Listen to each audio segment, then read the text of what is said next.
All right.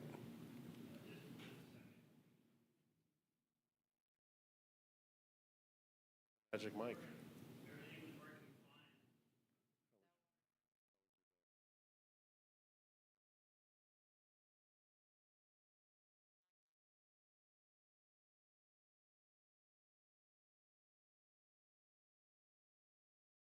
Okay. Ecclesiastes 2. I said in my heart, "Come now, I will test you with pleasure. Enjoy yourself." But behold, this was also vanity. I said of laughter, "It is mad," and of pleasure, "What use is it?" I'll get her. I searched with my heart how to cheer my body with wine, my heart still guiding me with wisdom, and how to lay hold on folly, till I might see what was good for the children of man to do under heaven during the few days of their life. I made great works. I built houses and planted vineyards for myself. I made myself gardens and parks and planted them in all kinds of fruit trees. I made myself pools from which to water the forest of growing trees. I bought male and female slaves and had slaves who were born in my house. I had also great possessions of herds and flocks, more than any who had been before me in Jerusalem. I also gathered for myself silver and gold, and the treasure of kings and provinces. I got singers, both men and women, and many concubines, the delight of the sons of man. So I became great and surpassed all who were before me in Jerusalem. Also my wisdom remained with me, and whatever my eyes desired, I did not keep from them. I kept my heart from no pleasure, for my heart found pleasure in all my toil, and this was my reward for all my toil. Then I considered all that my hands had done and the toil I had expended in doing it, and behold, all was vanity and striving after wind, and there was nothing to be gained under the sun. So I turned to consider wisdom and madness and folly. For what can man do who comes after the king? Only what has already been done. Then I saw that there is more gain in wisdom than in folly, and there is more gain in light than in darkness. The wise person has his eyes in his head, but the fool walks in darkness. And yet I perceive that the same event happens to all of them. Then I said in my heart, what happens to the fool will happen to me also. Why then have I been so very wise? And I said in my heart that this is also vanity. For of the wise, as of the fool, there is no enduring remembrance, seeing that in the days to come all will have been long forgotten. How the wise dies just like the fool. So I hated life, because what is done under the sun was grievous to me, for all is vanity and a striving after wind. I hated all my toil in which I toil under the sun, seeing that I must leave it to the man who will come after me. And who knows whether he will be wise or a fool? Yet he will be master of all for which I toiled and used my wisdom under the sun. This also is vanity. So I turned about and gave my heart up to despair over all the toil of my labors under the sun, because sometimes a person who has toiled with wisdom and knowledge and skill must leave everything to be enjoyed by someone who did not toil for it. This also is vanity and a great evil. What has a man from all the toil and striving of heart with which he toils beneath the sun? For all his days are full of sorrow, and his work is a vexation. Even in the night his heart does not rest. This also is vanity. There is nothing better for a person than he should eat and drink and find enjoyment in his toil. This also I saw is from the hand of God. For apart from him, who can eat and who can have enjoyment? For to the one who pleases him, God has given wisdom and knowledge and joy. But to the sinner, he has given the business of gathering and collecting, only to give to one who pleases God. This also is vanity and a striving after wind. Heavenly Father, thank you so much for your word. I thank you that we have a desire for what's eternal, for that is our desire for you, and that our true pleasure is found in our relationship with you.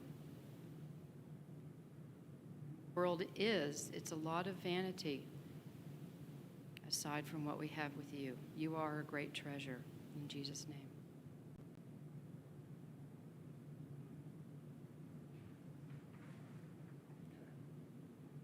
Thank you, Robin. Well, welcome everyone. This is our third week on the book of Ecclesiastes. And woo-hoo, yes. We covered a lot of ground, kind of introducing the book, and we looked at the first chapter. The first chapter lays out these principles, all is vanity. The second chapter becomes experiential. This is where we see Solomon's his kind of self-test, his experiment in pleasure. Picture this. What if there are no limits? Imagine you had no limits whatsoever. I know what you're thinking. That would be wonderful, right? It would be, sorry? Exhausting. Yeah. Well, you jumped already. Okay, we'll just close. We'll just end now because Katie's already said it's all exhausting. So, yeah, there is something to be said. We'll get to this later, but for simple pleasures versus the maximizing all possible pleasures strategy. The first week we had the quotations from Steve Jobs and from Tom Brady about their sense of emptiness and lack of fulfillment despite their immense success in the business sphere and then in sports. And so now we turn to an ancient example of this. And I have some fancy words. I have the word hedonism and materialism. I thought about calling this the strange sadness of seeking pleasure and, pursuing possessions. The thing is, though, that in some sense we all seek pleasure. I mean, there's nothing wrong with that. There's nothing wrong with seeking possessions. We need possessions to live in this world. But hedonism refers to a kind of deliberate life strategy where maximizing pleasure is what it's all about. And materialism, likewise, that would be maximizing material possessions, acquisitions. And that clearly is what Solomon is doing here. There's some interesting things that you notice here. I have four words here. I call it experiential, experimental, and then I had the word hedonism and materialism. Hedonism just means the seeking of pleasure. Okay, seeking of pleasure. If you begin to read the first few verses of this, do you notice the I, the me, myself? This passage has almost as many I references as Romans chapter 7. And that's, of course, the infamous New Testament chapter which deals with the kind of the self-orientation and Paul's frustration with himself falling short. But notice the I. And if you look at the middle of the first page in the outline, he not only says that I am the one that did this, but he says I highlighted my works for myself. 4 times he says for myself, for myself, for myself, for myself. There's an absence of the we anywhere here. So where are Solomon's friends? Where are his companions? It's extremely individualistic. It's like this individual pursuit that he decided where he was going to satisfy every whim, every desire he had completely, just to go for it. And he uses the word test. The very first verse, I will test you now with pleasure, enjoy yourself. So this is a kind of experiment in which Solomon is both the research scientist and the laboratory rat.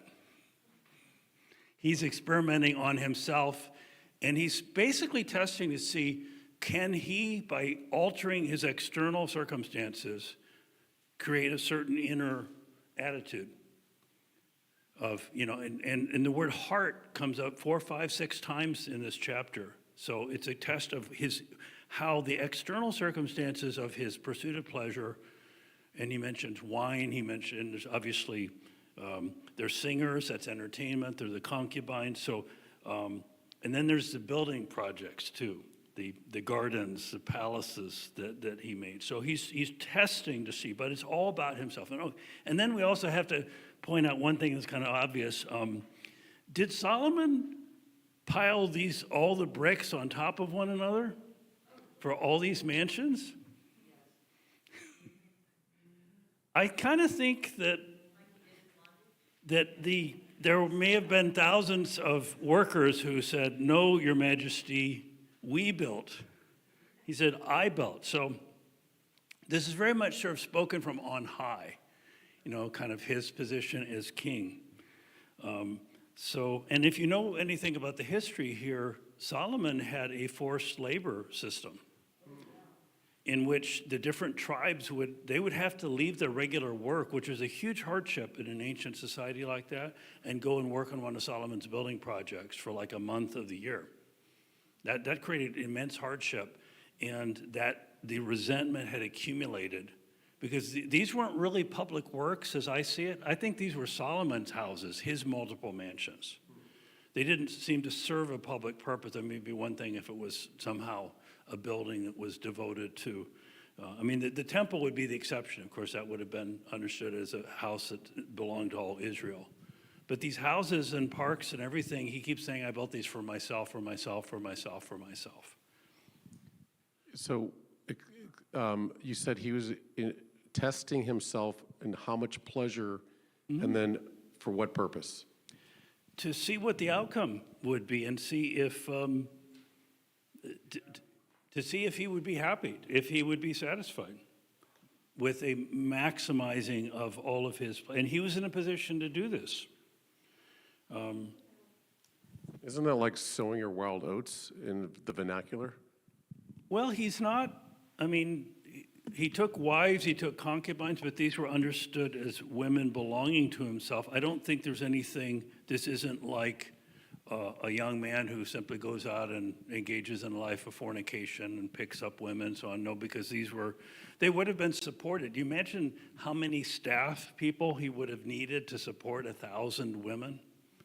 And because they're all tied to Solomon, they would have had to have been kept, they wouldn't be living in little huts, right? They would have to be kept at a certain level of luxury, right? So an immensely large number of people were in the background. Like they say about the Hollywood movie, it's a cast of thousands, right? So there are thousands that are off. Solomon is in center stage, center screen, but there are many other people who must have been involved. Do you see this as being similar to our consumerism, which is I'm going to find my happiness out there when I get that, as opposed to looking inside? Yes, I think there's very much, and I want to unfold that kind of as we go on. Yeah, very much this can be, we can tie it into the contemporary setting. The thing is that many of us think, if we have enough to meet our needs, but not all of our greeds, as the expression goes, we think if I just had, if I'm making 30, 40, 50,000 a year, if I had $100,000 a year, I would be twice as happy. If I had $200,000 a year, I'd be 4 times as happy. If I had $300,000, I'd be 6 times as happy. And that they've actually done studies on contentment and happiness, and there's a plateauing effect. Once people get to about 100 in contemporary American terms, 120, 130, 140,000, the extra increments of money, they don't seem to bring any greater. What, $80,000? Even lower? You don't have any more happiness if you make more than 80 grand. More than 80? Okay, maybe the threshold's a little bit lower than that. So it isn't proportional to the amount of money that comes in. And that, otherwise Elon Musk would be, what, 1,000,000 times happy than us here.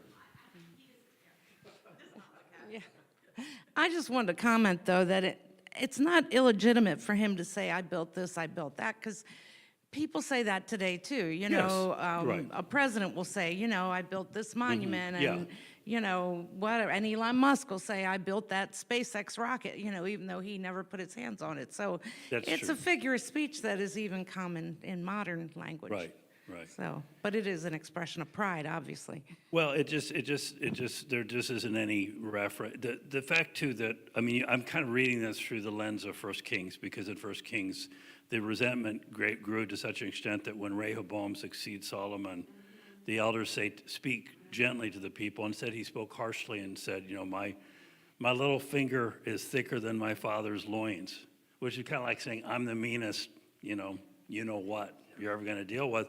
And then he sends his servant who was responsible for the corvée, for the forced labor. And it says, the Israelites stoned him to death.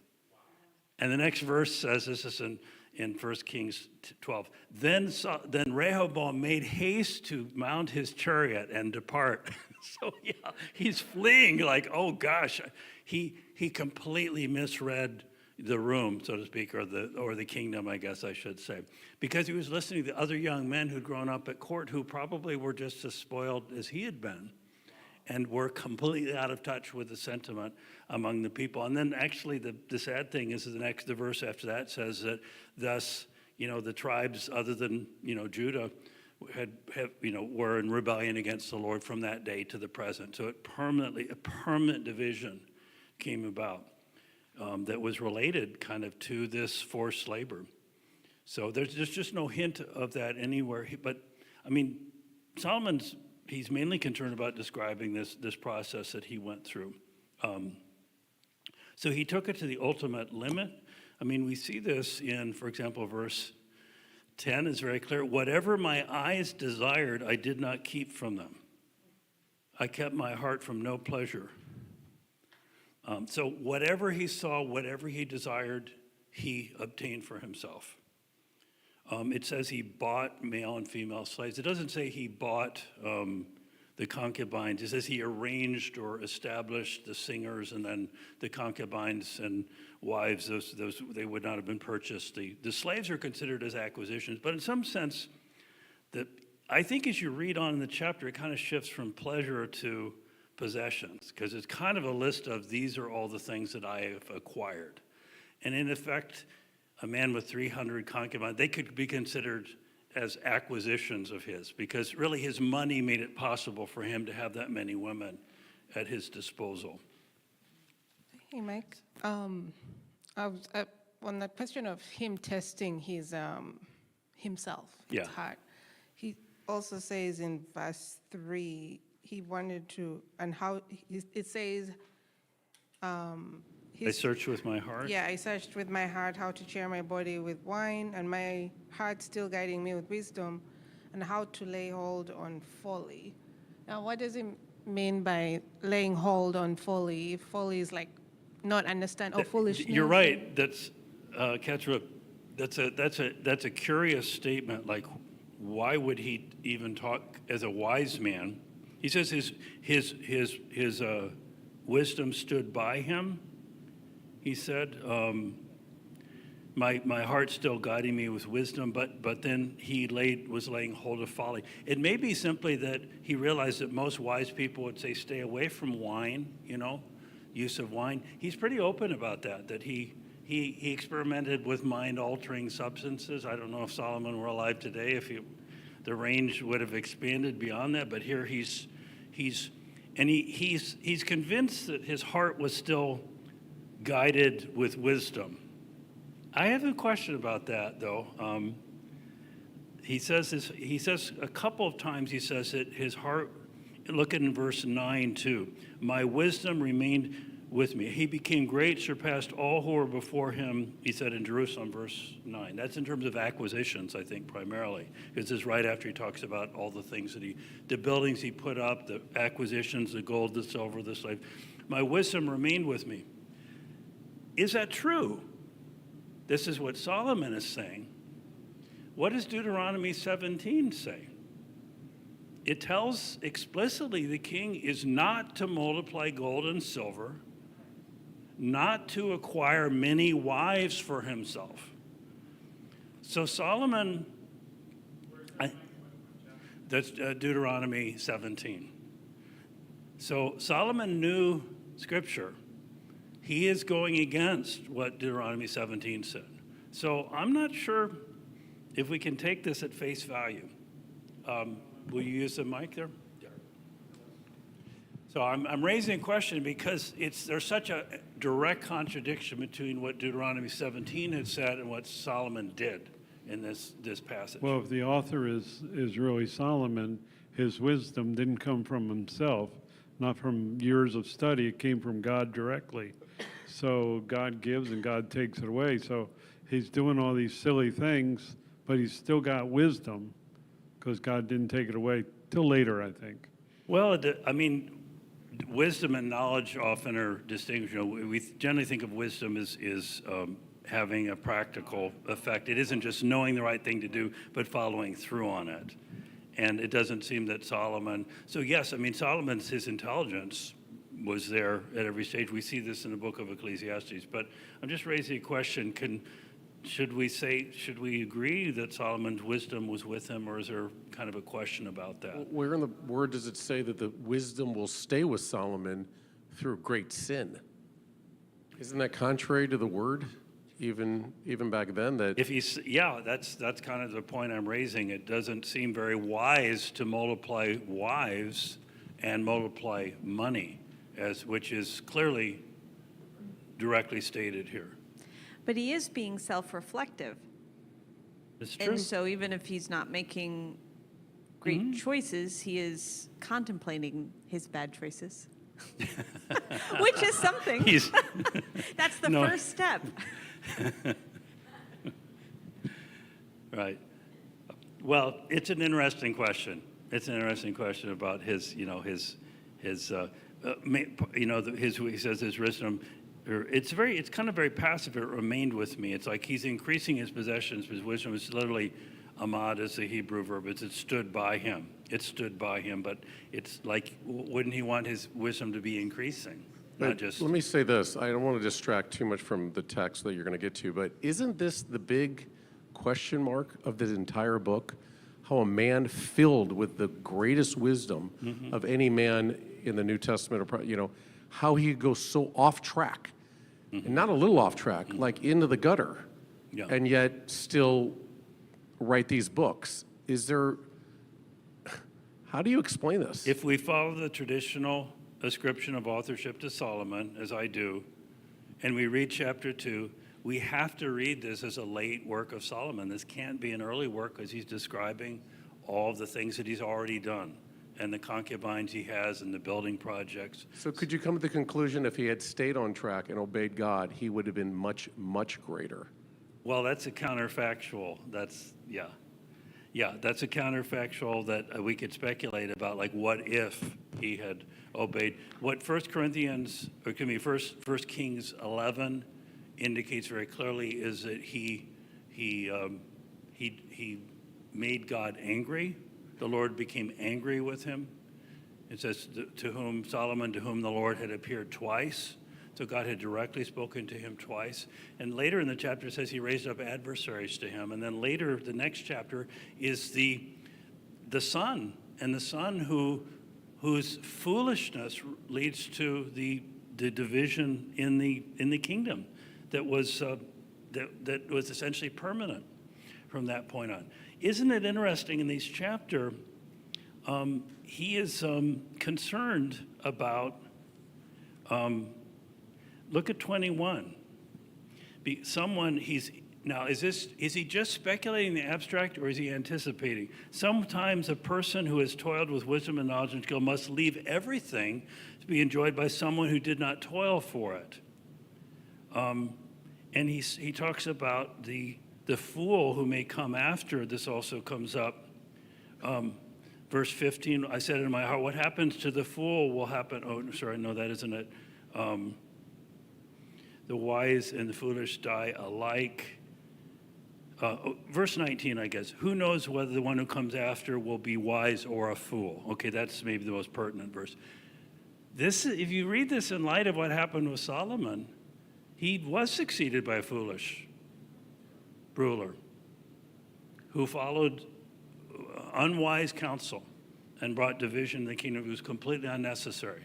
The elders, who the text seems to present as having presented wise counsel, they said, if you speak gently to this people, they will be yours forever. Their heart will be with Rehoboam. But he did the opposite.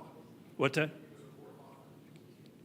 Well, it's interesting. It's not presented quite in that way. He's just saying, kind of like, what if I'm wise and then the fool succeeds me? That's a general issue, right? We think of all the people who founded, great enterprises, business concerns, and then there's someone who inherits it and then destroys it. My father has a story about that, but I won't go into all the details. But yeah, a company that one of his bosses, who was the son of an earlier wise leader who basically ran the company into the ground. So yeah, that definitely happens. There are many stories like that. Yes. Would it be possible that he is exaggerating for the sake of, like, wise counsel? You know how people will talk vulnerably about their foibles and their issues, and maybe it sounds a little worse than it is, but they're doing so that you can be reflective and teach. Inspired exaggeration, hyperbole. Hyperbole, yeah. But what would be hyperbolic here? When we get, again, if we read this alongside of 1 Kings, we know that he had immense. That's true. Silver wasn't even considered valuable in Solomon's days. He had so much silver, he had so much gold. The building projects, that's all seems to be pretty well documented. So I don't know what would be exaggerated He's just here. kind of, I don't know. I just didn't know if that would. I have another theory. What if, this was an experiment, right? He was just trying to, he was looking for something. It's clear, and the words he uses, testing himself, searching and observing both the folly and the wise. What if he said, let me just accumulate these things, all that is considered desirable, and then he lists them. He said, I feel like he said he set his heart to study in verse 3, and then he starts listing them from verse 4 to 8. And so what if this was all, how you're curious about, say, a false, maybe like Hinduism, and you go to the temple, even if you feel like it's wrong, but the wise, in quotes, are trying to study why do people do this? Is it possible that that's like? Yeah, the word test is really important here. This is the same word in Genesis 22:1 where it says the Lord tested Abram. It's the very same word. So he tested, but he tested himself with pleasures. And then to go back to the wine thing, the use of wine, one interpretation, my heart was still guiding me through wisdom. If we want to be a little more charitable to Solomon, say that from ancient times, people recognized that moderation in the use of wine was a good thing and that excess was not. Because you go to excess, you have a horrible hangover the next day. The Epicureans, they were the Greeks that were closest in some ways to this like sense enjoyment. They said the great pleasures of life are like a small, dinner table with your good friends. You have conversation, you have a little bit of wine, but you're not drinking to excess. It's not like a raging frat party, let's say, where everyone is sprawled out, the next morning at 10 and 11 a.m. Not quite like that. So maybe one way is he's experimenting with how can I use wine. Notice a reference to laughter too. He says, let's see. I said of laughter, it is mad; of pleasure, what use is it? So he's beginning to question what use. I don't know. Did he have comics or jugglers or jesters in his presence to kind of entertain him? He had singers. There's no reference to jesters, but he talks about laughter. It's the same word that can mean in Hebrew can mean mockery. So there's a little bit of a derisive tendency in this Hebrew word for laughter. So he experimented that with the wine and laughter. We think those are kind of going together. He decided to kind of turn his mind to he said that I might see what was good. That's in verse 3. So he's setting his mind on things that bring enjoyment and laughter and wine, and then there's singing, there's entertainment, there are concubines. Where are the friends? I really wonder, where are Solomon's friends? Why doesn't he have his entourage, his retinue that you need friends, yeah, right. Is he just sitting on his throne and the singers are coming in and out and the concubines are processing and the servants are refilling the wine glasses? I can't quite figure this out. He's so much into his own mind, it seems like. And that's maybe part of the problem here is he is trying to have this experiment. I said, somewhat tongue-in-cheek, he's both a scientist and he's a lab rat. But he's kind of split himself because part of him is having this experiment with pleasure, and part of it is observing himself having the pleasure. And if you're observing yourself having an experience, you're not in the experience. So maybe it was destined to fail because he's not. The most wonderful pleasurable experiences often were rapture is a word that means being caught up. We're caught up in the experience itself. And we think about it afterward, but in the moment we are in that moment, we're experiencing that. We're not sitting back and reflecting on it. And Solomon seems to be the ultimate overthinker.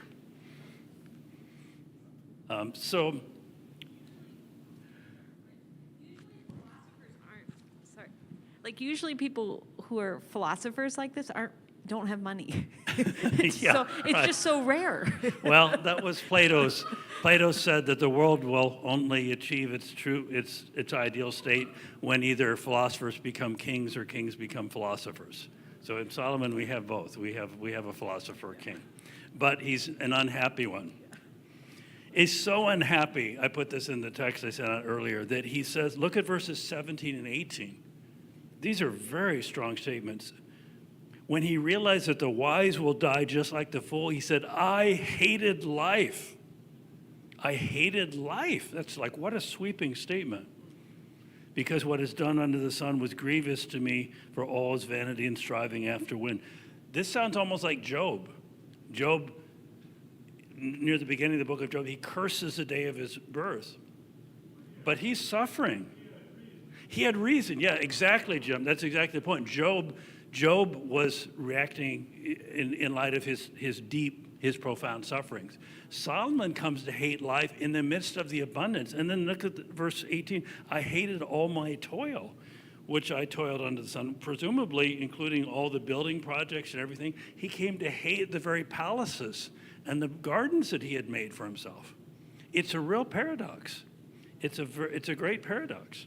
I know what you're thinking. Like, I would really like to get to that stage, where I have 12 massive mansions in various parts of the world, and I have a private jet, and I fly back and forth between them, and I'm just so bored with, the Swiss ski resort and the South Pacific, island getaway, and the apartment in central Paris, Yeah.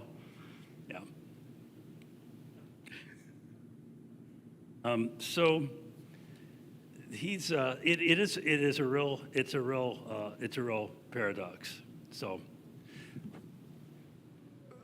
he built all these monuments or buildings or whatever he built, big building projects, right? Verses 4 to 8, Yeah. 4 to 7 is where So with the flocks. What there. made him hate it? What's that? What made him hate all that he aspired to build and to leave for someone else? Is there an explanation? Well, Because usually when the people build hatred, something, this they're proud of it. who is he leaving it for? Possibly he says for a fool. This is what he says that he considered wisdom. You know, so he talks about the building. He talks about the problem of living wisely. Yes, wisdom is superior. There's more gain in wisdom than in folly. But then he said, in my heart, again, his internal reflection, what happens to the fool will happen to me also. Verse 15, why then have I been so very wise? And there's no even remembrance of the wise man. He said, everyone will forget the wise man after he's died. He'll be forgotten just like the fool. Then he said, and so I hated life. It's a thought not just of having built this life of pleasure and these wonderful works buildings and gardens and so on, but that they may go to someone who has not practiced wisdom, who is foolish, and also that he himself is going to be forgotten. And that really, that causes this attitude of hatred. That's the thing that seems to have triggered it. And then he hated his toil, seeing that I must leave it to the man who will come after me, and who knows whether he will be wise or a fool. We've already touched on Rehoboam. That hits very close to home. I'm not saying he's predicting that here. I don't think that's overreading into the text, but it is very interesting to think, well, guess what, Solomon? There was a fool who came after you, and it was the one who inherited his throne.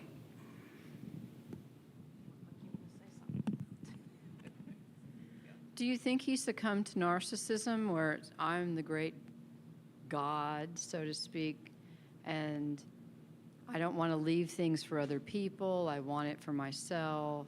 I want to enjoy it for myself forever. More. I deserve more. I don't know. I don't know that. I mean, the real despots of history think that they're going to reign forever. You know, their reign, their time in power is never going to end. They make no plan to, the tyrants, the dictators, who make no plan for succession often.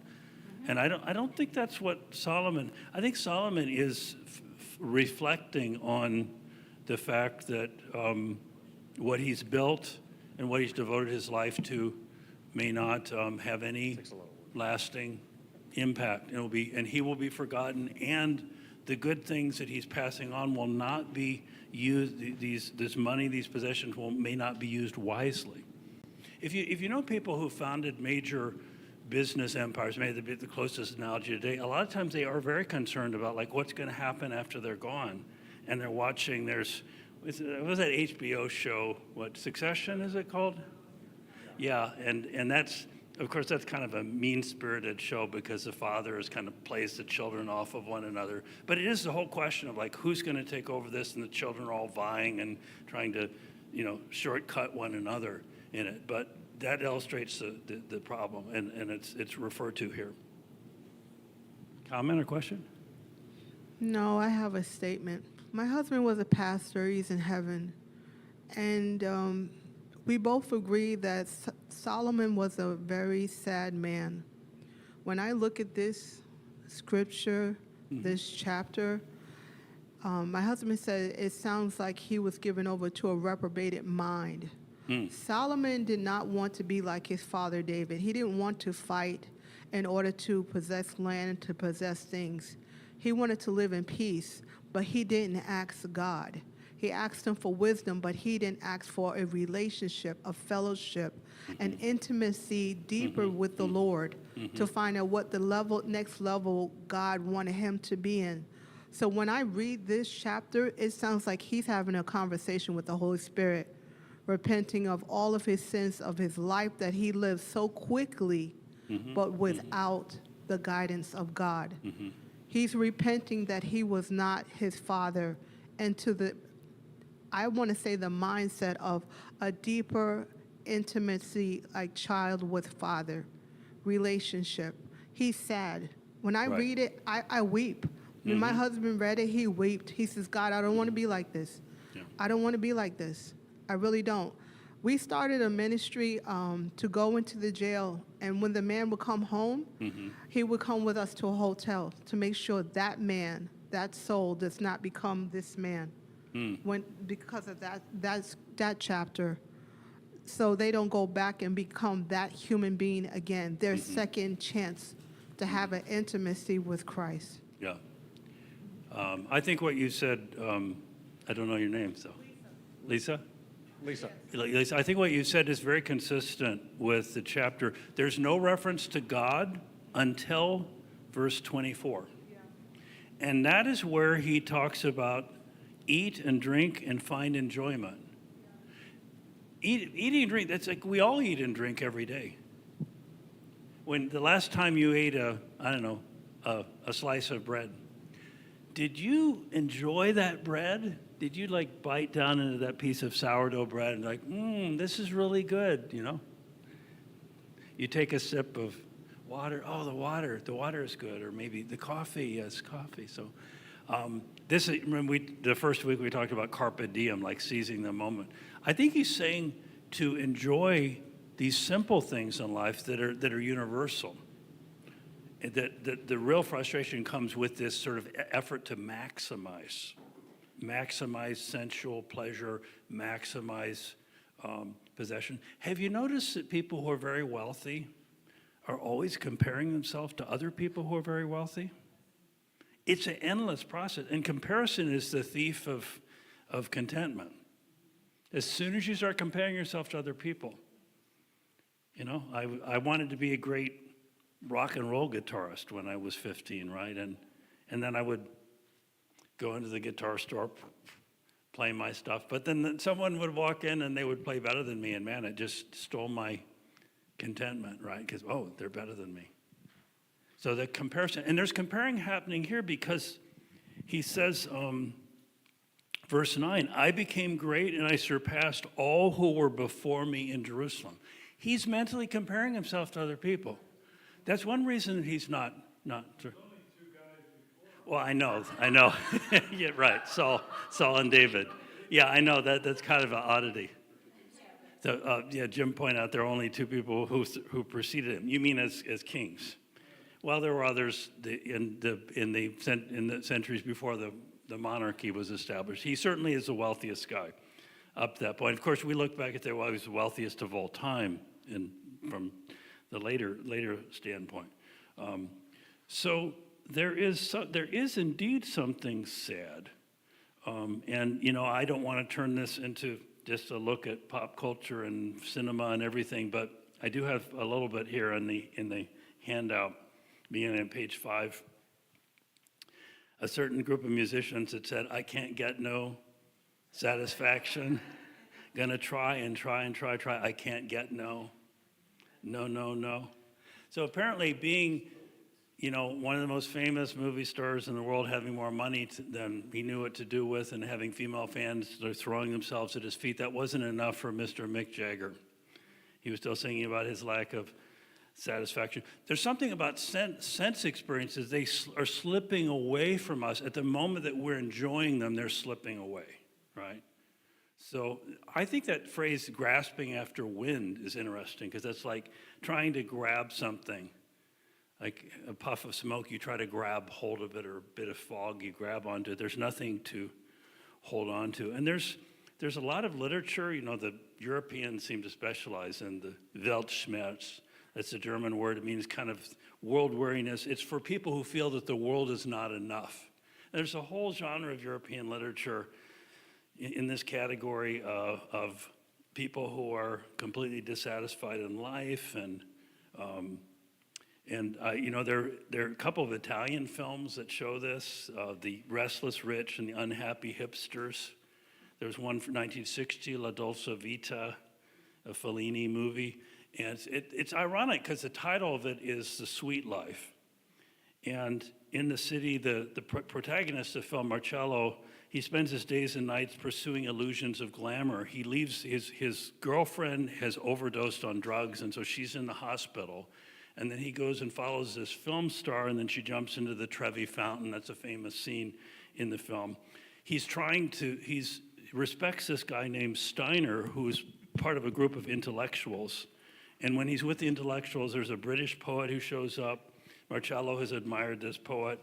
And the poet says, Avoid all prisons of commitment. Don't commit yourself. Stay free, available like me. Never get married, never choose. And then the poet says, even in love, it's better to be chosen. You don't have to choose, but wait for someone else to choose you. Now, to his utter shock, this friend Steiner, in the film, he kills his own children and then kills himself. So it's a murder-suicide. And then the film ends at this bizarre drunken party, and that's the end of the film. That's considered a classic, film, but very, very depressing about people who have way too much money. Marcello, for a while, is with this young heiress, and she's kind of completely feels aimless in life. There's a newer movie called La Grande Bellezza that's 2013, and it's kind of like the same film, and it's about a guy, he's in his 60s, and he knows time is running out from him. They considered him the king of the socialites. He would be the one to go to all the parties in Rome, and they show you the parties and the people dancing. And but he's in a state of what, the French have a word for this. We don't have a good word in English. It's called ennui. ENNUI. And it's a state of where you are listless and dissatisfied. Bored.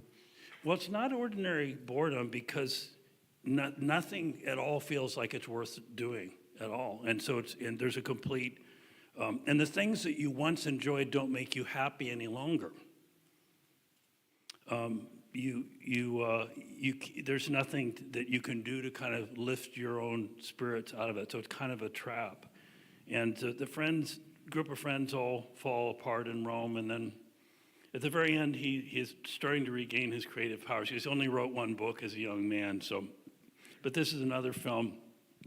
Beautiful images of sculpture and painting and everything in Rome, but this utter aimlessness of the people who are living at the top of the social pyramid.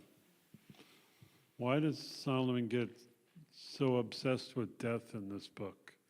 Talks about how brief life is and who's going to succeed me and will he do the right thing with what I give him? And it talks about how brief life could be. Mm-hmm. Who knows? Why does he talk like that so much? Well, he does give indication that he's uncertain about about the afterlife. Some of we the talked about texts that are the even first used week. in funerals. Yeah, I know that the I time think for this, time for that one. The people who, particularly the people who give themselves over to pursuit of pleasure or acquisition, they're very aware that like the clock is ticking. Yeah. So he's trying to bring that out. Yeah, I think he's bringing that out and death is the end of the enjoyment, and it means that your possessions go to someone else. So whether it's acquiring wealth or gaining pleasure, so death is a very scary thing. Hedonists don't generally age very well because they lose their youthful beauty and energy, and their body begins to break down. Mick Jagger's still around. He is. I don't know how many been doctors ugly are all the keeping time, him too. alive, or Keith Richards. I had a little bit here. About Kierkegaard. Kierkegaard has a very interesting approach. Kierkegaard lived a kind of Solomonic experience because his father, Michael Kierkegaard, he cornered the Scottish woolen market, and then he died when Kierkegaard was still in his 20s. And so Kierkegaard inherited this huge fortune from his father, and he had this house in central Copenhagen. And so for a period of time, he did the aesthetic thing. He only got the most expensive tailored suits to wear. He made sure that his walking stick was made of mahogany, like the rarest mahogany, handcrafted, like with gold handles on, kind of giving you a general idea. So he lived that life for a period of time, and he later wrote about it with a pseudonym of his book called Either Or. And it's a study of this young aesthete who has all this money, and he can spend his money on really get anything he wants. Anything that money can buy, he can lay hold of. And he starts engaging in a letter with a exchange of letters with a middle-aged judge. And he says to avoid boredom, he uses what he calls the rotation method. He rotates his meals, he rotates his wines, and he rotates his lovers so that he doesn't become bored with any of them. And the middle-aged judge writes to the young man who's just identified with letter A. He's not actually given a name. And he basically says to him, you're still a child. You've never committed yourself to one other person. And marriage becomes the symbol of the kind of like the idea of a permanent, irrevocable commitment. And essentially the judge is saying, until you make that kind of a commitment to another person, your character is never going to be formed.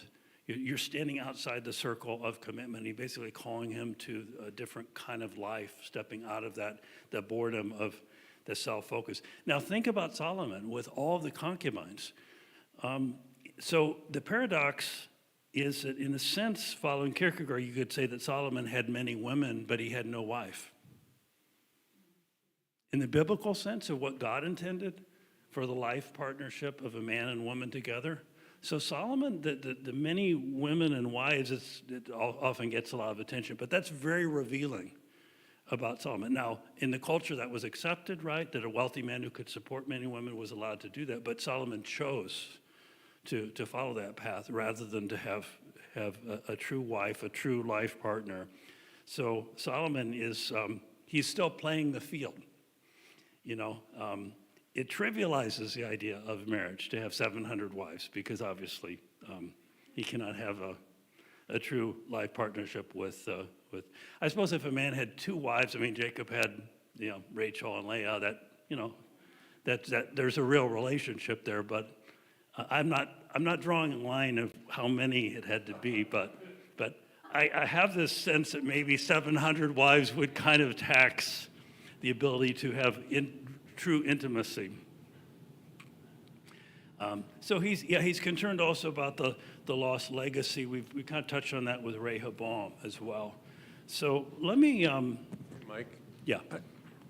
Would you agree that this book cannot be understood without knowing the history behind Solomon? In other words, understanding, how he chose. God gave him everything he wanted, and you can't understand this book without understanding Proverbs. Proverbs? Understanding Proverbs. It's like he started out writing all these amazing Proverbs, pages and pages and pages of them, and this to me looks like a book of a man who's completely confused about life.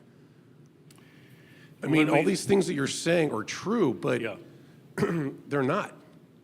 Well, here's the interesting thing is that the three books that are ascribed to explicitly, both Proverbs and Song of Songs or Song of Solomon, attributed to Solomon. This, by implication, is we could attribute to Solomon. Although he calls himself the preacher, again, I think there's a little bit of a distancing of himself. I think that's something of a persona through which he's speaking. But having said what I just said about Solomon and many wives, isn't it interesting that the Song of Songs is really not a polygamous book, it's a monogamous book. It's about one man and one woman. So that seems to reflect an experience, again, is he writing by divine inspiration? Is he writing out of his own experience? Or maybe both those things could be true, but it is interesting that where polygamy, the many women come up here, explicit reference to wives or concubines here, it's the one mention of concubines is in the chapter when he talks about how frustrated he was and how he came to hate life. So it did not turn out to redound to his enjoyment and certainly not his contentment. So just to turn to some thoughts on application here, we have someone with a supreme, unparalleled opportunity for the good life to obtain everything that could bring him pleasure and enjoyment, and he found that the more he pursued it, the more it fled from him. Philosophers call that the hedonic paradox. Again, that's where we get hedonism. Hedone means pleasure, so that if you make pleasure your goal, it flees from you. But if you pursue something that's intrinsically worthwhile in life and pursue that, then there will be pleasure that will come along as the byproduct, but not the thing you're directly pursuing. For let's say, rather, you could say, oh, I want to have, endless dinner parties at my house with famous entertainers showing up. That would be kind of like what we have in this chapter. What if someone said, no, I want to work on building orphanages all around the world, and they devote the abundant wealth that they have to something good like that. In the process of doing that, they will meet so many interesting people. They will probably, if they do that long enough, be recognized for the work that they've done. They will have the appreciation, the knowledge of those that they've helped in that way. So in that case, the pleasure that comes is not the direct aim. The direct aim is we want to help orphans. We want to provide for their education and for their material needs. So pleasure seems to come more often as a byproduct rather than as a direct aim or goal. There's a difference between getting what you want and wanting what you've gotten. And so some people do get what they want in life, and then after they've gotten it, they found that they don't want it. Their wants move on. And so I think, in a sense, I would say that we can verify the preacher's experience if we look at our own life. I think most people above the age of, let's say, teen years, can't you think of something that you were striving for in your life at some point, and you thought, once I attain this goal, whether that was a financial goal or a vocational goal or relational, once I attain that, it's going to be so amazing, I'm going to be so happy. Raise your hand. Ever had that? Moving for something in that direction? And then it came, and you got what you were seeking, and what happened then? You remained permanently, blissfully happy from that moment on without any diminution or decline of your enjoyment. No, of course, you begin to think about something else. It's like the famous image of the donkey with the carrot that's hanging out. And so we're like the donkey, we're moving. Someone said, we're never really living, we're always in expectation of living. Once I get to this stage ahead of me, then, I will experience fulfillment. So it's just what we have here with the preacher is someone who had the ultimate opportunity to actually test that out and to see that when everything that he wanted was brought to him, it didn't bring fulfillment.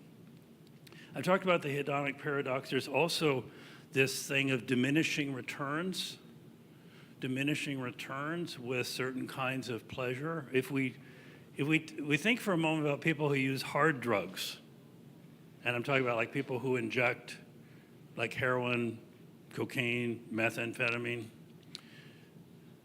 the initial high is so intense it actually rewires the brain, because the dopamine level goes up like 200 or 300 or 500, 700%. The brain has never experienced anything like this. And the initial high, I'm not speaking from personal experience of having injected heroin, but the reports are all that it may last only a few minutes, but it changes. It's like the high point of pleasure in that person's life. They will never be able to get quite that high again, even by using the same drug.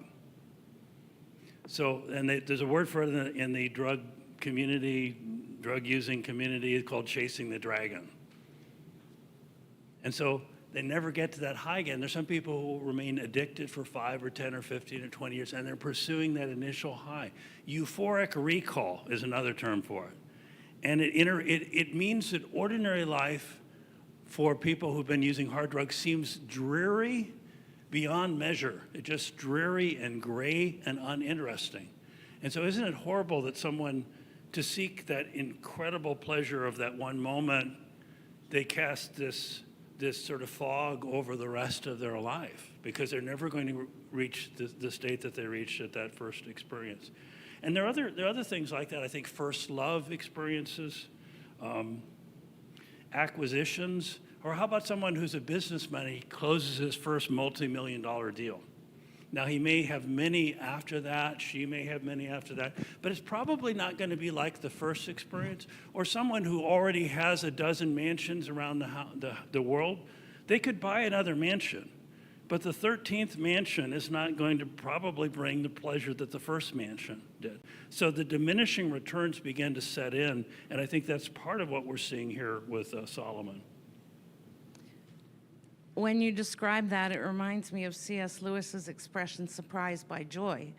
And you know how he had that wonderful spiritual experience of God, and that's kind of what he sought throughout his life. So that's a good version of Right. chasing the dragon. You know, you've experienced, you know, a really great high with God, Yeah. you know, and you seek him, and ultimately we believe we'll live in that yeah. state in eternity.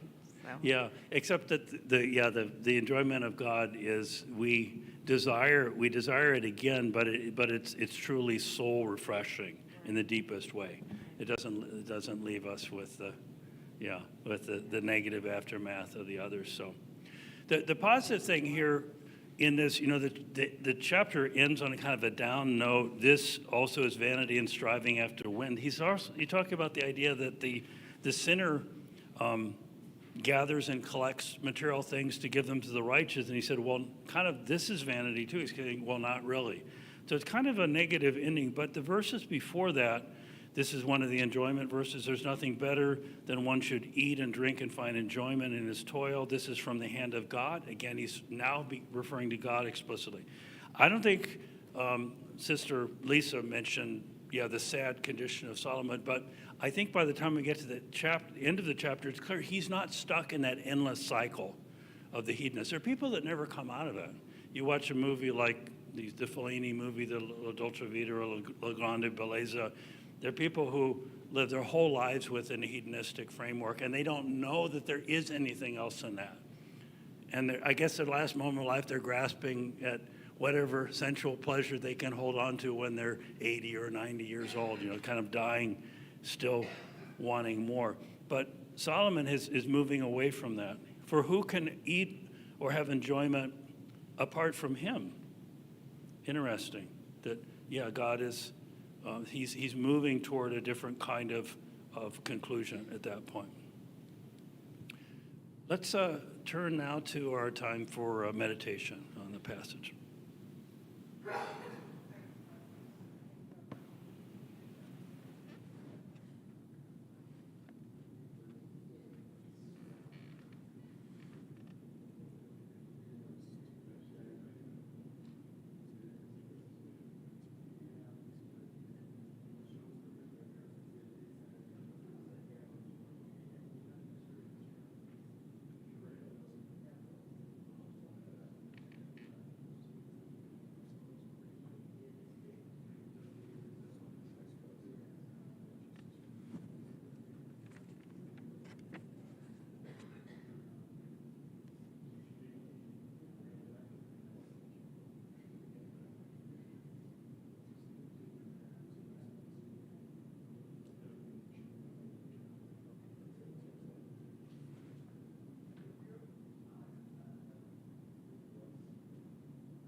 not responding, we need to. I hear ya. We need to make plans. I know. We appreciate it. People are asking.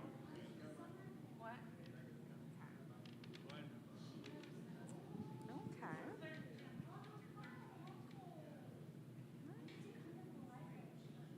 Hey, Chrissy, join us. Where are you going? You want to come to my group?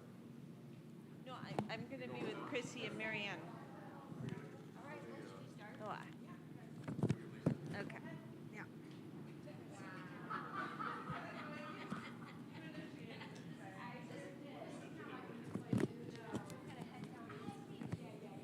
Well, she'll come this way, Marianne. She'll come this way. Yeah. Hey, Chrissy. Here we go. Yeah. Okay. Yay. Yay. Wow. Oh. Well, thanks. Wow. Need another one? Let's see. Let's see. Wow. There's people in the hall. I guess we can have a fourth. Okay. Yeah. Okay. Okay. Okay. So Charles, you can join us. Oh, you got more out there? Okay, they can do their own group. We can just have three. Okay, I'll come closer. Okay. I'm glad I brought a bunch of cake. I almost just grabbed one. Yeah. And then I thought On about whose it. birthday? Oh, it's Grace's. Grace's Birthday.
Young moms, I think new moms, young moms are the most targeted audience of influence culture. Not to introduce but it may be it's all magic. It's all when you have a double-minded man is unstable in all his ways. And when you live that life from morning to night, you're staging things, you're thinking everything you do. So while you gave the beauty to the story of everything's in there. I put together a page graphics for the school. Let me see if I can get it colorfully out. I'll link it for you later. And they've got 1 million followers and over 10,000 likes on Instagram posts. And somebody on the show, yeah, somebody on the show the other day said, make him quiet.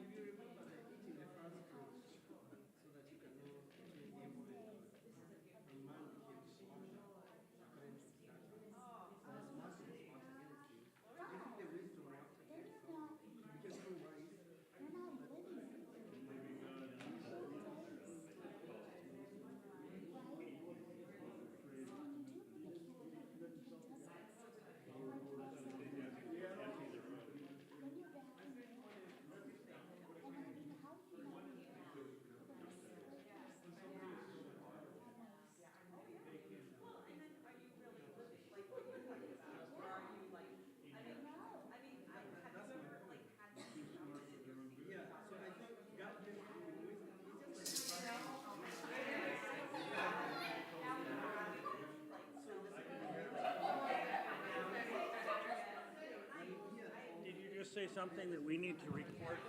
No, no.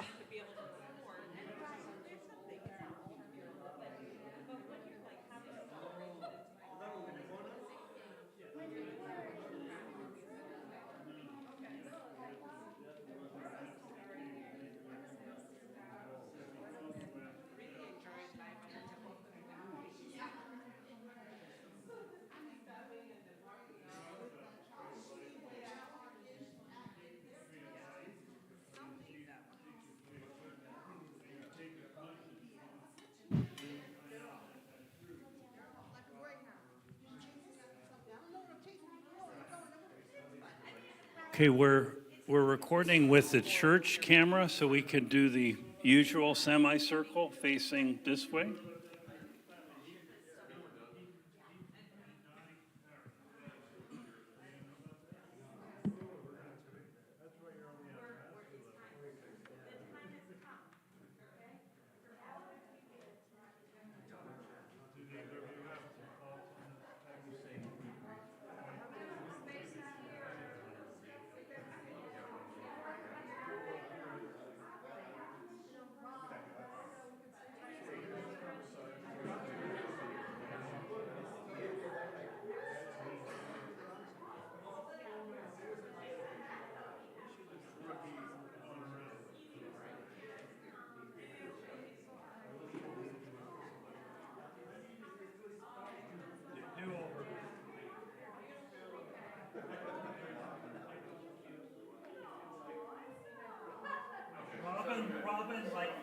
Robin, take 2.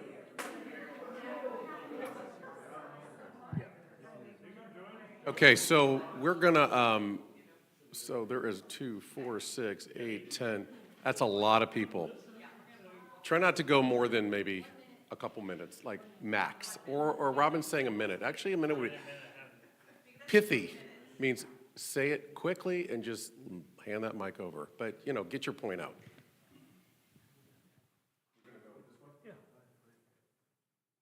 And then Jennifer, you're kind of in the right behind Robin. If you want to maybe move next to Lisa there, or now you're in front of Karen. Here, do this. Well, Can you guys all scoot up?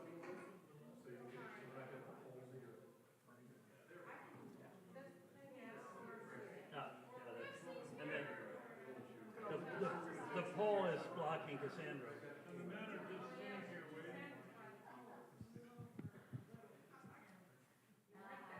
I think we're getting a female and a male perspective on things. So. Well, although we have one. Oh, Charles. okay. Because of the time, I want to go to the particular verses. But I was looking at Solomon talking about someone coming after someone. So it may be him coming after his father or Rehoboam coming after him. So he say, I'm testing myself. So he want to test what his father did so that he can, you know, experience it and probably pass it over to his son, that my son, this is the right way to go. So that's the way I was looking at it. Very interesting. So it's funny, as we talked about this, what came to mind was an influencer and how influencers like are just trying to get everyone to follow them, promote things. And I always think, why don't you just do something influential? And then people will follow you, right? I mean, it's kind of a funny thing to want to be grasping at. And, you know, it does lead to dissatisfaction and, you know, everything's about how many likes you get. And I think the end is just really profound of this chapter and just kind of pointing to, like, if you just see that everything's a gift from God, and you just enjoy, like if you live in God's will and just receive everything that's given to you as from the Lord, that's just is going to be a more content way to live. Let's see, Ecclesiastes 2:20. Therefore I went about to cause my heart to despair of all the labor which I took under the sun. When I look at that verse, as we were talking in group, I'm still stuck on the children. Where are the children in all of this? He talked about all the things of life, but he really never talked about the children. Where were their mindset? Where was their fellowship with the Lord? Where was their relationship even with him? Because he did have 1,000 women a part of his life. So my prayers this year is for children, that every household should have some kind of role model that can really teach them the Word of God and teach them that it is achievable to have an intimate relationship with a male role model, which is our Father God. I would say that Solomon was competing with himself.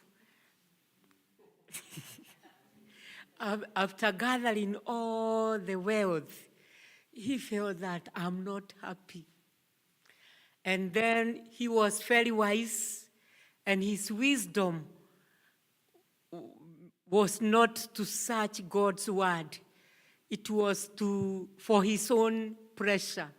And he was not being satisfied because the word of God is the only one which satisfies the thirsty soul. Yeah, that's good. I like that part. Yeah, Solomon, for to be the wisest king, he, like you said, he made dumb decisions. I'm sorry, they were dumb. I mean, and it didn't make any sense. It didn't really help others, I don't truly, with all the building of the buildings and having all of them. You know, they were serving other gods and stuff. So I guess I have to keep reading Ecclesiastes to see where that wisdom. I mean, he made some decisions that were good, but there's some things that his life reflections for things that he did personally for himself that weren't good. And like you said, I mean, where was his kids? What was the family life like? I mean, I don't know. Does it goes into that in Ecclesiastes or not? Yeah, I just see him kind of as a restless soul that is just almost tormented with, like, I don't know what he feels like he's needing, and like trying to meet, I don't know. It feels like he's living in his head and like he's trying to experience these things with his body, but then he keeps going to his head. Like he's not, like it almost feels like he's thinking about everything. I'm thinking about what anyway. I was reading Isaiah 55, and it, for me, was kind of showing like just the splendor of the Lord and how when you're seeking after God, it is what I think he's ultimately seeking after. He's just trying it in a lot of different wrong places. So I go Isaiah 55 instead. Okay, I focused on the last verse in this chapter, verse 26. For to a person who is good in his sight, he has given wisdom and knowledge and joy, while to the sinner he has given the task of gathering and collecting, so that he may give to the one who is good in God's sight. This too is vanity and striving after wind. I had some confusion about what was vanity and striving after wind, but the group, in discussing it, we decided for the sinner, the fact that he has gathered lots of good things and then he has to give it to the good guy, for him that is vanity and striving after wind. And it also kind of reminded me, it's a counterpoint to Psalm 73, where the psalmist is lamenting the prosperity of the wicked. For I was envious of the arrogant as I saw the prosperity of the wicked. They are not in trouble as other men, nor are they plagued like mankind. Surely in vain I have kept my heart pure and washed my hands in innocence. But finally he comes to the realization that knowing God is above all those things. Verse 16 and following, when I pondered to understand this, it was troublesome in my sight until I came into the sanctuary of God. Then I perceived their end. Surely thou dost set them in slippery places. Thou dost cast them down to destruction, and so on. So it's kind of like the same as the wicked man in Ecclesiastes, who he may prosper, but he is destined to give over what he has to the righteous person.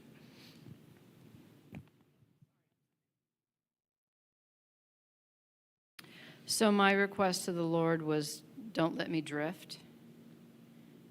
And so I pondered the idea of purpose and how his purpose had changed. Originally, when God came to him, his purpose was to rule his kingdom wisely, so he was thinking of others. And now his focus is really on himself. And I pondered how life can change myself as well as life changed him. And truly where I want to go is maturity to invest my life in others. And when I relate that to God, to become smaller so that Jesus is all that's seen. What I thought was interesting as well was verse 25, where he says that, for apart from him, apart from God, who can eat or who can have enjoyment? And in verse 24, I think he says that this is a gift from God. I'm trying to make sure it's actually saying that. So the idea of enjoyment being a gift from God, I thought was interesting in itself. And he says that it is God who makes those who please him enjoy their toil. And so I realized that to be able to have a meaningful life, the pursuit shouldn't necessarily be the pleasure, but it should be seeking God, who then grants us the gift of enjoyment in our toil. And yet, but the opposite would be the ones who toil outside of God or who go against God for the pursuit of whatever the toil gives them, wealth and so on, end up giving these achievements to those who are actually pleasing God. So at the end of the day, pleasure is not our goal, but rather seeking God is our goal, and everything else falls into place. You know, if you look at, so I discovered something, if you look at Proverbs, it sets the tone for the entire book. It says, to know wisdom and instruction, to discern the sayings of understanding, to receive instruction in wise behavior, righteousness, justice, and equity. And then verse 7 says, the fear of the Lord is the beginning of knowledge. Fools despise wisdom and instruction. He became the fool. So it's different parts of his life. Early on, he was following the Lord and wrote this amazing book. But I think Ecclesiastes is a warning. Like Proverbs 1 is a warning to young men, you know, don't become, fear the Lord and seek the Lord, and you'll live a prosperous life. But Ecclesiastes is the result of what happens when you do not follow God. And I feel like it's the whole book is a warning. You're seeing things that you're coming to conclusions about life that don't make any sense. Well, I'm glad you read that from Proverbs, because the word wisdom showed up so many times, and the word wise. And when I think of the word wise or wisdom, I think it's a kind of knowledge that garners respect. And that's not what I was feeling as I read this. Yes, it just kind of spoke to me as sort of a soul sickness. I saw this interview today with Joseph Campbell, and where they asked him, do you believe in God? And he said, no, I know God. And I think all of these things are distractions and layers of distractions that we can apply right now, because I can take a walk and find layers of distractions that keep me from experiencing God. So it's just a reminder to really know God with his presence within. All things are God's. Everything is God's. I think David understood this. Solomon maybe understood this, but he wouldn't commit himself, which put him in turmoil. Isaiah was way after David, but in Isaiah it's written, all flesh is grass, and all its beauty is like the flower of the field. The grass withers, the flower fades. In Isaiah, I don't know if you could hear me before this, in Isaiah 40, start at verse 6, all flesh is grass, and all its beauty is like the flower of the field. The grass withers, the flower fades when the breath of the Lord blows on it. Surely the people are grass. Grass withers, flowers fades, but the word of the Lord will stand forever. David knew that the word of the Lord would stand forever, and he was committed. Solomon probably understood that, but he wouldn't commit himself, and it put him in misery. You could put the Joni Mitchell folk song to this. You don't know what you have until you don't know what you've got until it's gone. You pay paradise and put up a parking lot. So I looked at some of the headings Mike had about experiments and hedonism. Did he try everything? Do I? Did his experiment succeed? Would it succeed for me? No. Do I do such tests in my thinking? Was the hedonistic part worth it? Would it be worth it for me? What do I do with all my stuff? And couple more at the end here.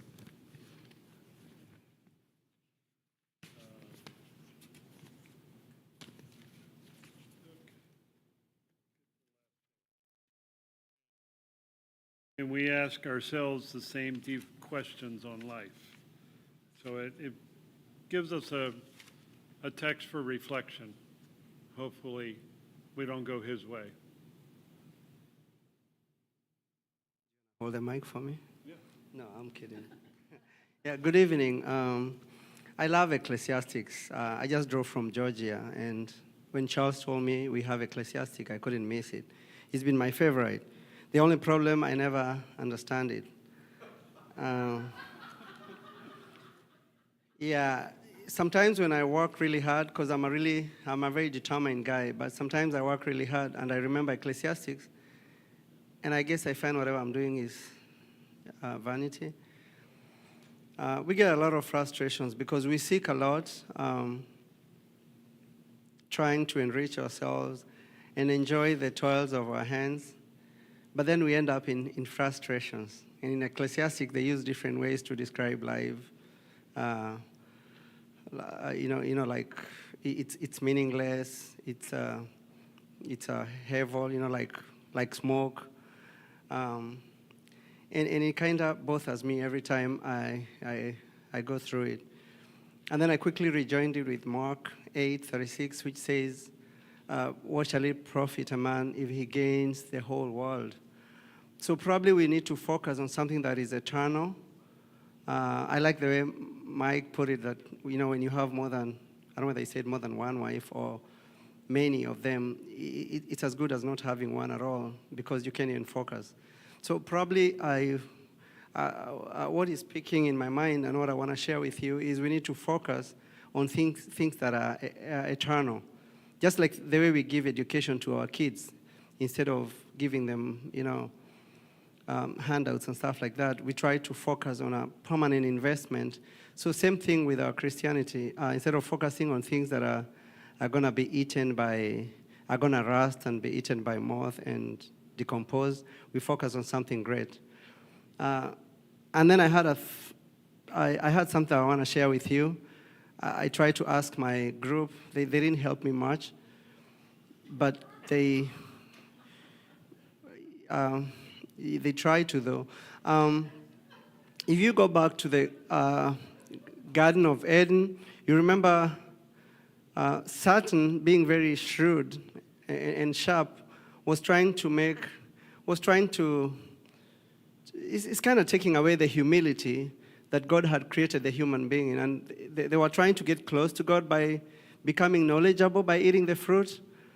And the knowledge didn't really help them as much. It even brought more harm than good. So my question was, do you guys think that the wisdom, we keep praising Solomon that he asked the best thing. Everybody would have gone for, I want to win a lottery, I need money and stuff like that. We keep praising him that he went for wisdom.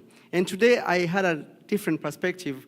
That beautiful lady there, I don't remember her name, in a white scarf, she brought something that was never in my mind, and it was kind of cool.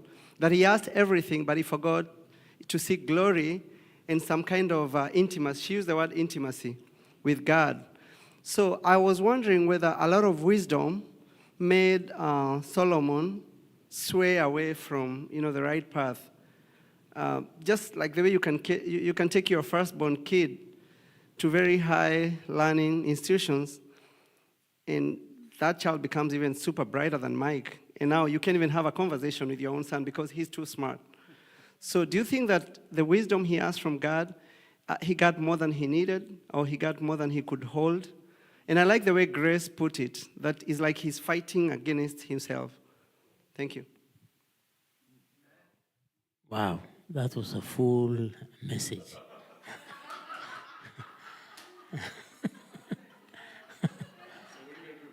I have been emptied now. I can. Okay. No, yeah. Okay. To me, is that, as he put it, vanity times vanity means nothing, because you can be given wisdom, then you don't use it wisely. So check yourself when you're getting that wisdom, use it the right way. Because I think Solomon was scared to say, yes, I do, to get one wife and say, yes, I do. And I think he was playing games with them, games. They want to get this one, play games 2-3 days, then get another, play games. So in all, it's better to focus on God. Because even if you cannot be satisfied, even if you go the whole world as the king of the world. So it's better to be satisfied with one.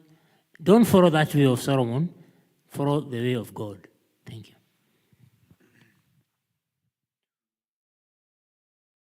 Right, so for me, just have some notes here. I'll just get right to it.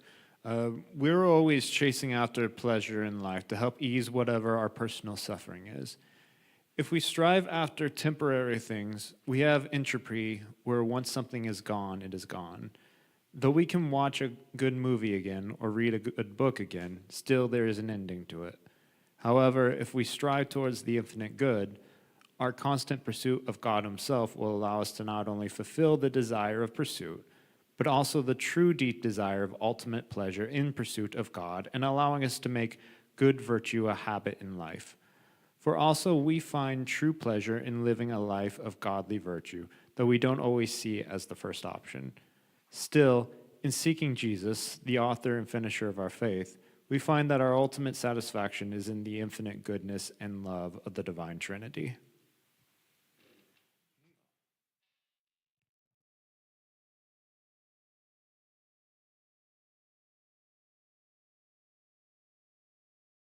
Heavenly Father, thank you so much that you are the giver of wisdom. There are times that we question our lives, we question you.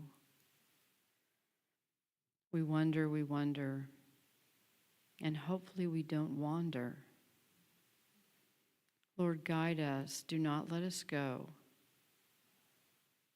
For you are our treasure. You are the one that gives purpose to our lives and meaning, and you are the one who's eternal. Thank you for being our God, and thank you for providing Jesus. In Jesus' name.